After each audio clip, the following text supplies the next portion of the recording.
This is my external hard drive. Right now it's not plugged in. So lately it's been doing this thing where it just kind of stops working, or even lag my computer and I have to restart my computer. But it won't go through it, as in my Mac won't restart properly because of the external hard drive. Our problem today is that the external hard drive is running. I can feel it. However, my Mac is not recognizing it. If we look right over here, it should be right here, but it's not. The first thing you can do is troubleshoot it with the disk utility. Use the search bar and look for disk utility.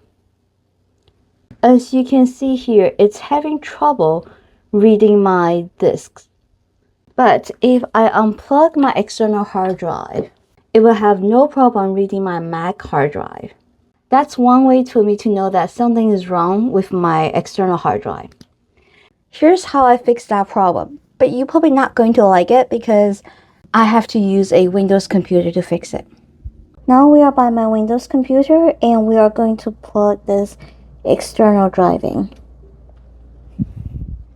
So the external drive is right here. And let's take a look. Alright, so immediately, once I insert, oops, okay, I missed that window, but as you can see, there was an error message.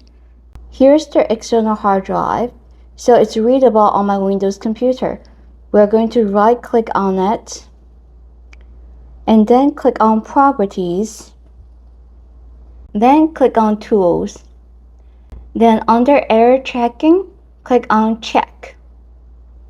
And we're going to use the Repair Drive function to repair it.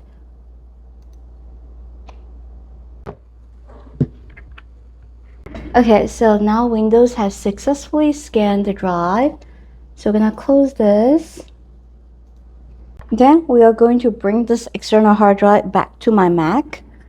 Okay, let's go ahead and plug it in. There you go, now it's working. This is how I get mine to work. I know I don't like solutions that require a different operating system, but it's the only one that works for me. So I hope this helps. Bye!